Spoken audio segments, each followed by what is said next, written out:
The year is 1775. The colonies seethe beneath the boot of empire. The ink on our petitions has dried. The chains have tightened. And somewhere beneath it all, a fire kindles in the bones of free men. In the north, wrapped in the gray breath of Lake Champlain, lies an old beast. Fort Ticonderoga. It doesn't speak, but it remembers. French stone, British scars, American dreams. Built for war, and then forgotten like a loaded musket in a drawer. The fort's walls are scarred and cracked, older than the uniforms worn by the men within. Its ramparts sag with the weight of decades, and yet they watch over the gateway to Canada like a sleeping hound guarding a back door. Locked behind rusted hinges and heavy oak lies the real prize. Over 100 pieces of artillery, cannons, cohorns, mortars, and swivels. Some British, some French, all asleep for now. This is no fortress, it's a spark, a powder keg. And by the time the sun touches its walls, it will no longer belong to the British Empire. I watched it unfold from the beyond, from that strange vantage only the dead enjoy. And I knew, before the day's end, this forgotten outpost would become sacred ground. A beginning, a blow to the ribs of tyranny.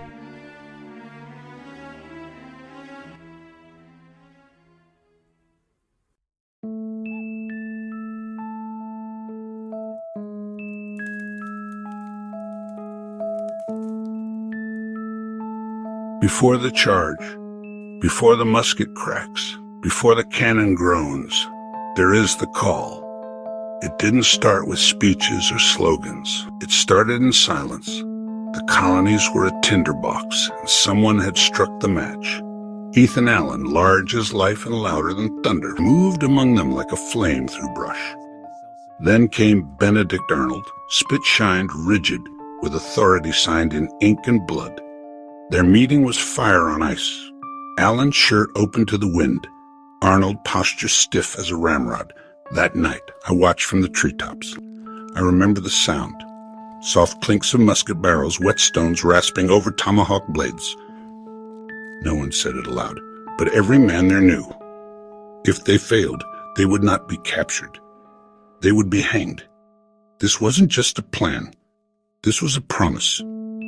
To strike first and fast, and damn the cost.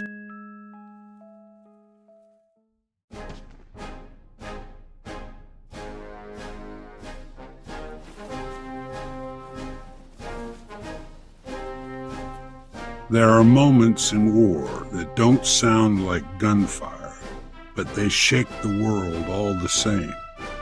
When Allen met Arnold, no musket cracked, but the air still split. The plan was simple. Cross the lake, take the fort. But pride complicates everything. Ethan Allen was fury with a face. Mud on his boots, scars on his hands. His men followed him through land feuds and outlaw fights. They didn't need a title to obey him. Arnold came armed with paper, a commission, orders, discipline. But war doesn't salute paperwork. It spits on it. Arnold reached for his saber, stopped. He knew this wasn't a man you commanded. This was fire you rode bareback. It could have ended in blood, but something stronger held them. The mission, the moment, the war ahead. Arnold stepped back, not down. Allen nodded, not kindly. It wasn't a handshake. It was a pact carved from necessity. Thus began a strange co-command. Not forged in friendship, but in friction. And sometimes, that's enough.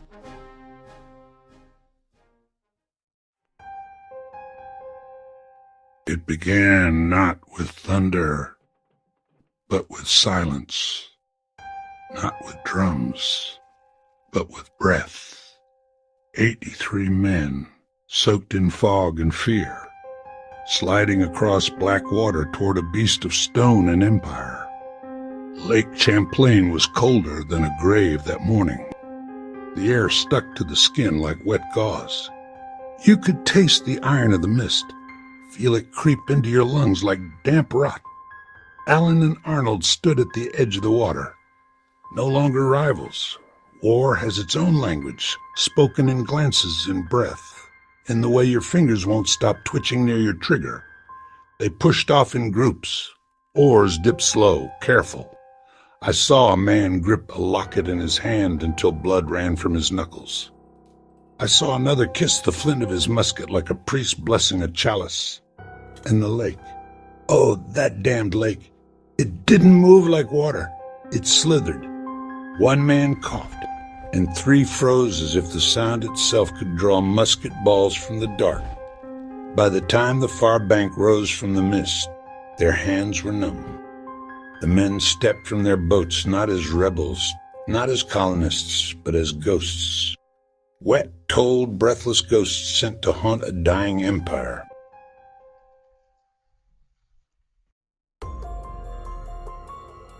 Revolution doesn't always announce itself with cannon fire.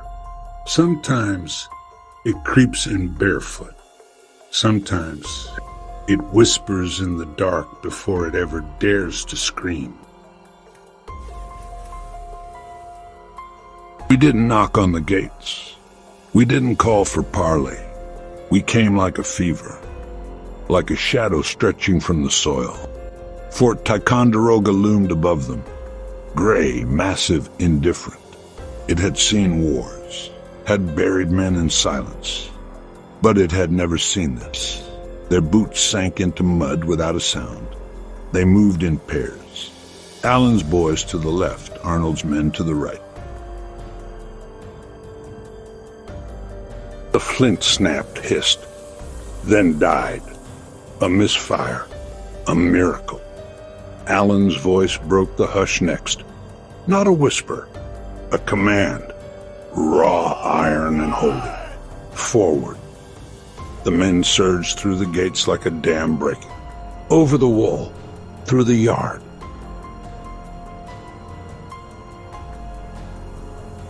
In the name of the great Jehovah and the Continental Congress, I demand your surrender.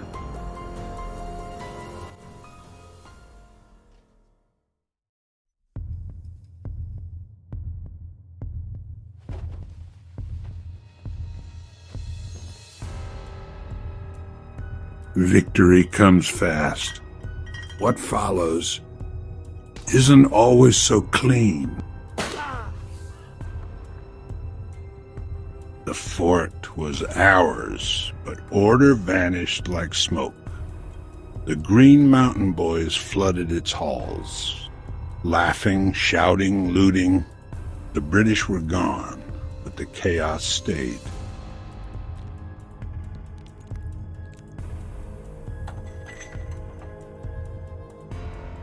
Arnold shouted for order, but his voice drowned in celebration.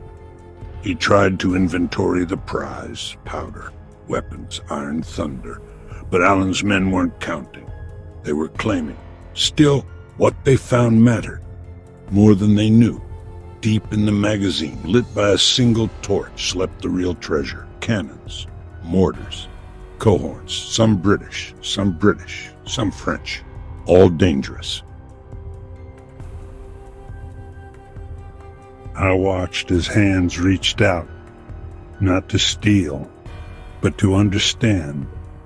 One man touched a fleur-de-lis etched in rust. Another whispered to a cohorn like it could speak back. These weren't spoils. These were omens. And soon they'd become weapons of revolution. In a side chamber, Arnold scratched notes by torchlight. He was alone. His jaw twitching, his hands inked in firelight. Around him, laughter echoed like ghosts refusing to rest. Outside, men slept where they fell. Fires burned low. The sky bruised toward morning. They had taken a fort, but stirred an empire.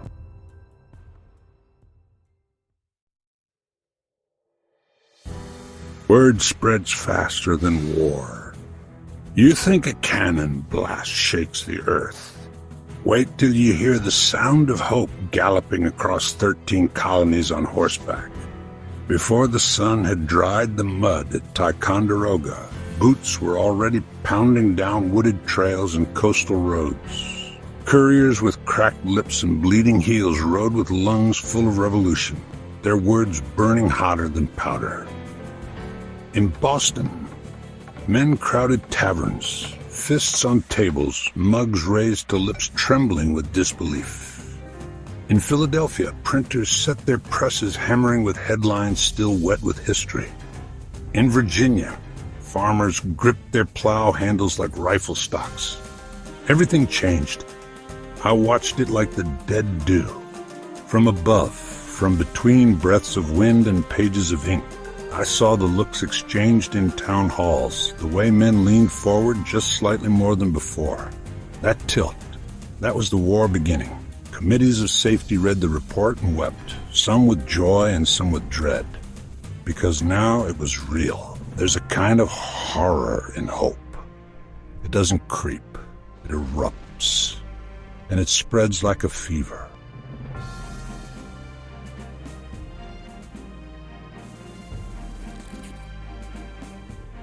The British read the dispatches, and they didn't laugh.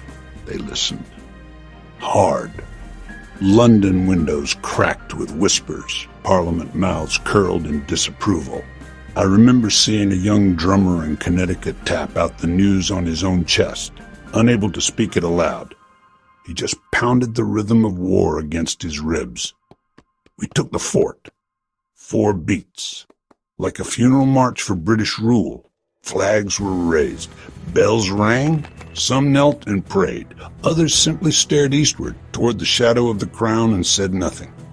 Because some things are too large for words. Some things are made only for action.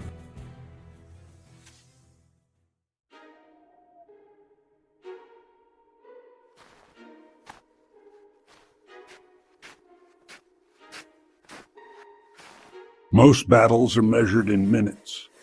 But this one, this siege on the spine of a continent, was measured in months, in miles, in frozen blood and iron will. December 1775. Winter curled its claws across the Northeast, and while most armies huddled near fires, one man, Henry Knox, looked across a map and saw madness as salvation.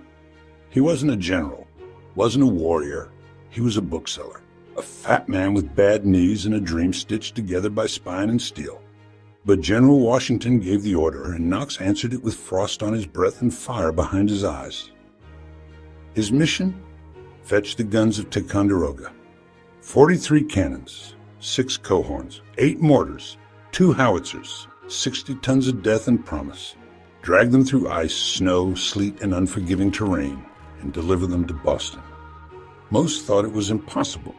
No roads, no guarantee the ice would hold. But Knox didn't ask permission from logic. He simply harnessed oxen, lashed sleds, and began to move mountains with muscle and madness. I followed them. I saw the way the wheels cracked beneath weight and cold. I saw men slip, fall, vanish beneath frozen rivers. One cannon fell into a gorge. It took 30 men to retrieve it. One man lost a hand to frostbite. Another lost his mind. They didn't sleep. Not really. They rested in bursts, huddled in wet wool, faces blistered by wind. They wrapped their fingers in rope and kept walking. Oxen collapsed in their tracks. Some were buried where they fell. Others were cut loose, howling as they vanished into the white.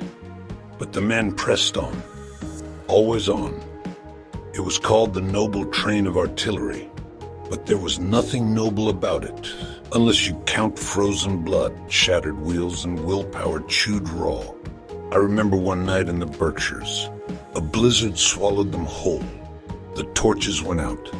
And in that blackness, surrounded by wolves and cold, I watched Knox whisper to the cannon beside him like it was a god that might wake up and walk. He never doubted. Not once. Because he understood something the British never did. That liberty can ride on sled runners. That rebellion needs teeth. And those teeth were forged in France, forgotten by the British, and dragged screaming through American snow. By the time they reached Boston, they were half dead. But the guns were intact. their wheels cracked but turning, their mouths shut but ready to speak. I saw them arrive. I saw Washington stand in silence as those iron beasts crested the final hill.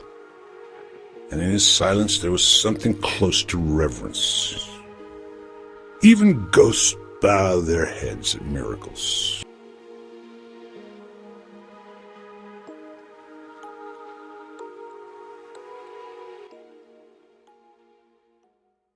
By March 1776, Boston was a city under siege. Not just by musket or blockade, but by something heavier, something waiting. Washington had men. Washington had courage. But now, thanks to Knox, Washington had teeth. High above the city, Dorchester Heights loomed like a crown of earth and stone. If you held the heights, you could choke Boston, see every ship, strike at the throat. And now we had cannons there. Under the cover of darkness, rebels moved like ghosts. Shovels scraped earth. Axes chopped silence. Earthworks rose by the hour. And all the while, the cannons crept higher, one wheel turn at a time. British sentries saw nothing, heard nothing, until the sun rose. I remember that dawn, how the clouds peeled back like the opening of a wound, and there, suddenly, were mouths of iron staring down from the hill. 40 cannons, 40 gods waiting to speak. General Howe stood in the window of his mansion and looked through a spyglass. He didn't shout, didn't curse. He simply said, "My God." He knew. In a single night, the noose had been tightened. The high ground was lost, his ships exposed, his entire garrison staring up the barrel of annihilation. No shot was fired, not a single one, and yet the message couldn't have been louder. I watched as the redcoats packed, quietly, as if the air had changed, grown too heavy for them to breathe. By the week's end, the harbor was thick with sails and silence. Boston was free. No war cry, no final battle, just cannon on hilltop, men in the shadows, and the soundless scream of an empire humiliated. The British thought themselves masters of war, but they didn't understand the American heart, how we fight, how we fight, how we wait, how we hold, how we strike. This wasn't just a siege ending. It was the old world breaking, and the new world rising without needing to fire a single shot. And it all started in that northern fog, with men crossing a lake in silence, with a fort taken without blood, with cannons taken by fire-hearted rebels and dragged across the very bones of winter.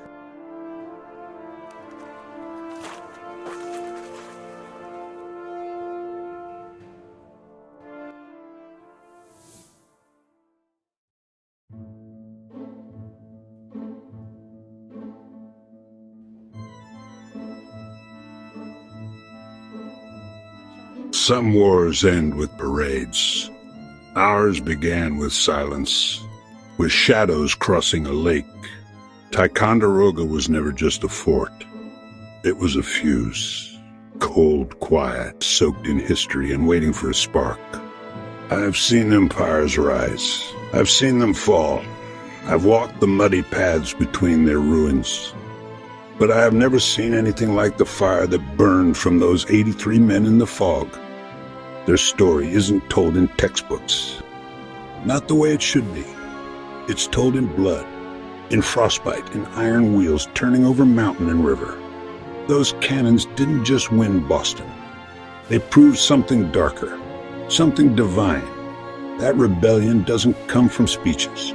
It comes from footsteps in snow, from rope calluses, from maps smeared in soot and fury. The British never saw it coming. They didn't think farmers could carry thunder, that men without uniforms could rewrite destiny. But I saw it. I felt it. I remember every gun lifted from that cellar like a relic, every barrel lashed to frozen wood, every groan of men dragging liberty up through the bones of the earth. Knox never asked to be remembered. Neither did Allen. or Arnold, or the nameless boys who died on sleds between Albany and Boston. Ticonderoga's walls still stand, weakened, forgotten by many, but I hear the echoes in the stone. I hear the cannon that never fired. If you visit, you might see bricks and grass, but I see ghosts. I see a saber raised in a doorway. I see a man whispering to iron mouths. I see frost and fire shaking hands. And when I fade back into the ground, back into my post beneath the old dirt, I'll take those memories with me. But part of me will always stay. Because this war, this horror, this hope, it didn't begin in Philadelphia. It didn't begin in Boston. It began in silence on a lake before dawn. And until this country forgets what that means, I will remain watching, remembering and waiting.